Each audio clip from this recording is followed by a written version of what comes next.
me që Agjencioni i Administratës është një ndër hallkat kyçe për zbatimin e këtij projekt ligji, të cilin e kaluam në qeveri, siç e dini, javën e kaluar. Diskutuam mekanizmat konkrete, pritshmëritë, detyrat konkrete që do ketë Agjencioni i Administratës në zbatimin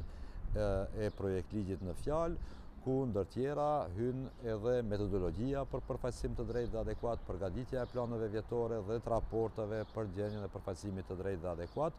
Nga zoti Krasiqi dëgjova për gjendjen në institucion, konkretisht në Agjencionin e Administratës,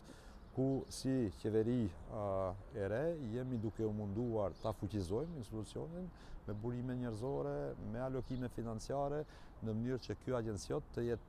agjencion të jetë sa më i përgatitur që është e mundur dhe nesër kur ligji të hynë në fuqi, institucioni të jetë i gatshëm për filluar menjëherë me zbatimin e ligjit për përfaqësim të drejtë dhe adekuat, i cili do kërkon resurse të mëdha, marrë parasysh të gjitha obligimet që krijohen nga ligji për përfaqësim të drejtë dhe adekuat.